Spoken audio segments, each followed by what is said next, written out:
Hello, I'm Mina Green, your guide in all things death and burial. We all know how complicated and expensive dying can be, but what if you have a few extra stone?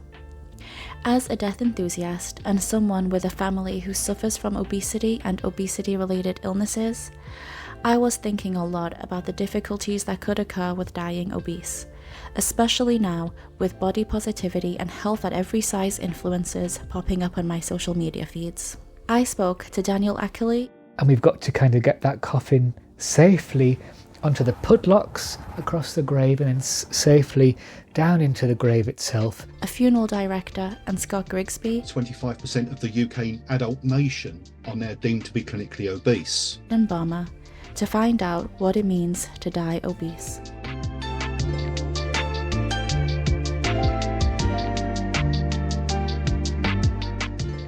As a funeral director, the most important thing to us at all times is to maintain the dignity of the deceased person. From the moment that they pass away and come into our care, right up until the day of the committal, whether that's cremation or burial. A committal is a short ceremony before the burial or cremation as a way to say your final goodbyes.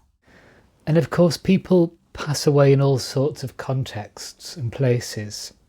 People could be upstairs in their own bed at home, with a spiral staircase for us to negotiate.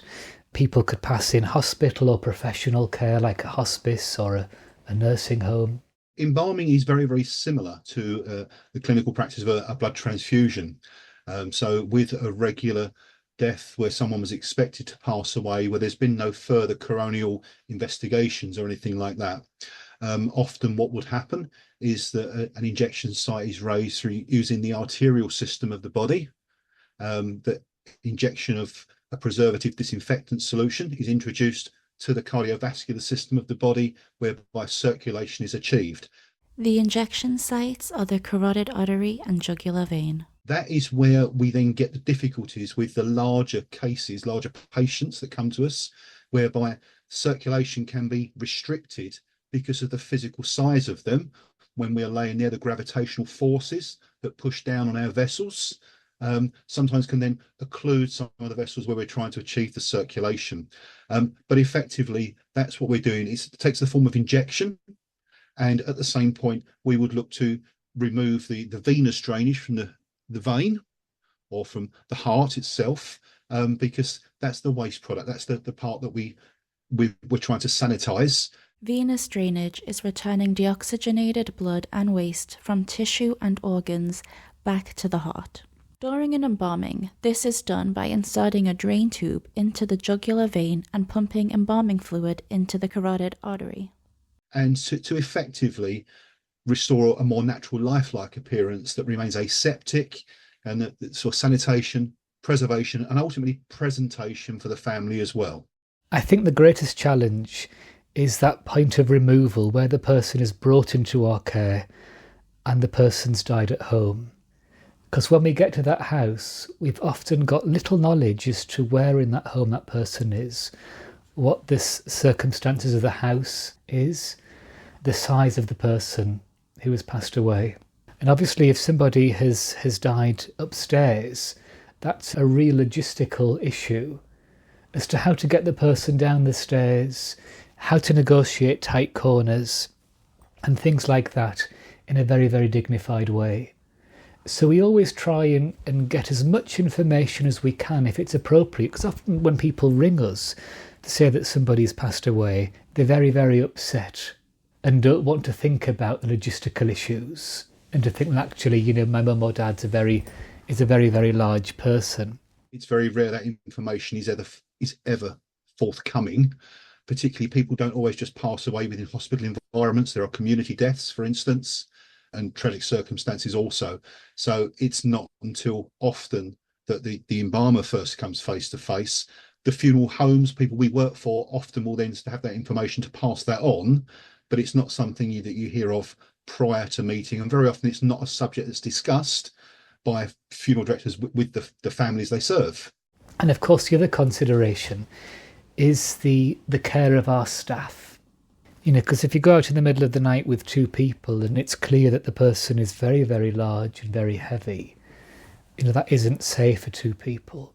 So we'd need to then bring other people in and make sure that we have the right equipment to carry out that removal in a dignified way. So that's the first part of the person's care.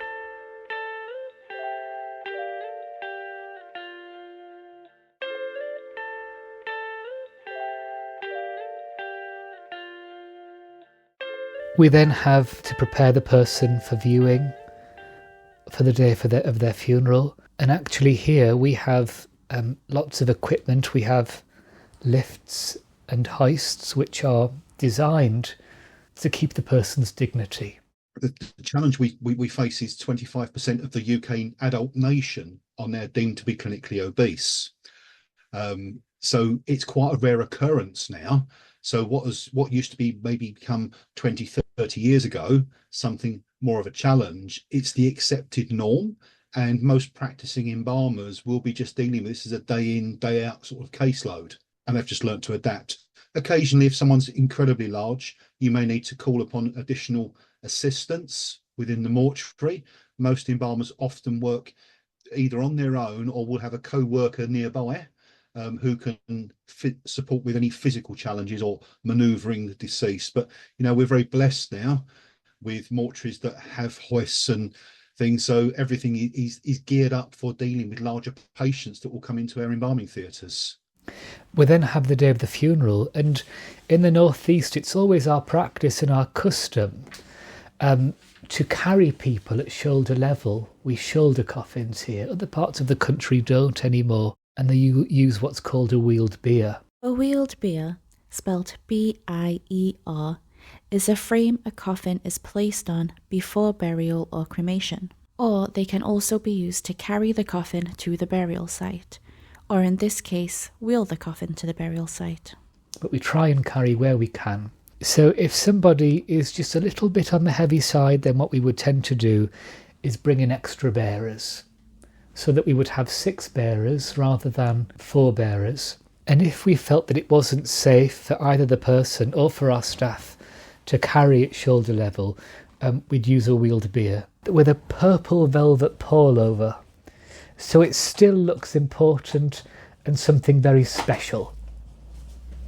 So even if we can't carry at shoulder level, we still try and maintain that sense of gravitas, that sense of occasion for people, because it is a momentous occasion in the life of this person and the life of this family.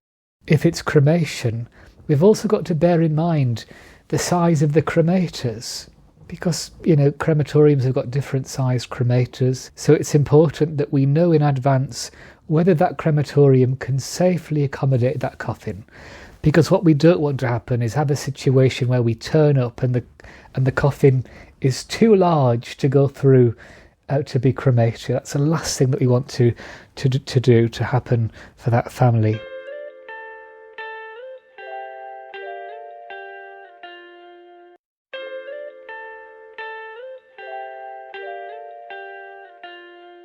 So all the way through, from the moment of the person passing to the day of the funeral, we're thinking about ways in which to keep this person's dignity. On some occasions, if it's been a burial, that's particularly problematic if you've got, we're dealing with the elements outside, if it's raining and the grave is very, very big, and we've got to kind of get that coffin safely down into the grave. We actually have a lowering device here which we use, which is often used in America, where the coffin can be placed onto the lowering device, and then you press a button and it goes down very, very slowly in a dignified fashion. But if that isn't possible to use because there's not much space around the grave, then we would provide extra people to be able to handle that burial. We need extra straps to feed through the handles.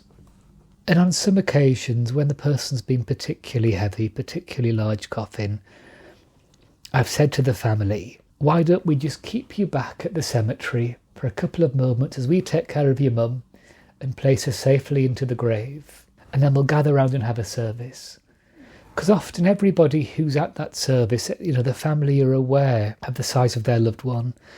They're aware of the size of the coffin.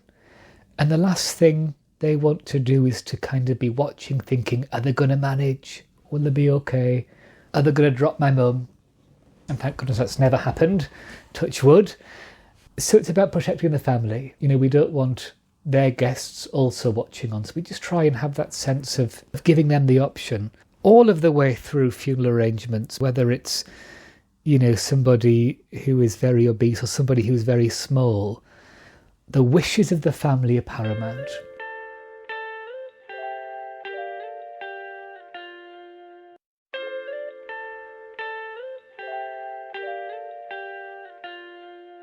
We actually have a very, very good coffin supplier, very locally to us. We're very fortunate in that respect, that we're not waiting for days and days for coffins to arrive. So basically, everybody who comes into our care is measured by us. Whether or not they've been measured by the hospital staff that died at the hospital, one of the first things that we do for somebody is to measure them.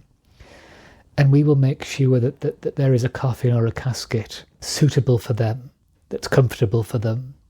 The last thing we would ever do is to try and place somebody in a coffin that's too tight for them. If somebody's particularly large, I think it's about 30 inches. I think if people are above 30 inches, we go to a casket shape, which means that the coffin isn't tapered at the shoulders in a traditional English coffin is, and it's more of a rectangular shape, which is the custom in places like America. Everybody goes in a casket. I'm not a joiner or a coffin maker, but I'm told that the rectangular shape is more solid, the way that's built. And there's also a solid wood base rather than a plywood base. It's a solid base. So we've got every confidence that coffin is safe to be used for that person. A big thank you to Daniel and Scott for sharing their insights and experiences. And thank you for tuning in to today's episode. Before we wrap up, I'd like to talk about some of my plans for the future of The Final Nail. Naturally, I'll keep talking to more industry professionals, whether it's funeral directors or grief counsellors. But I also want to talk to regular people and hear about the different traditions and customs surrounding death and funerals in different countries and cultures. But what I'd really like to know is, what would you be interested in hearing more about in a future episode? Are there any traditions or stories or specific rites that you would like to know about? If so, feel free to contact me on social media such as Instagram or Blue Sky at Mina Green Muse. Thank you for listening.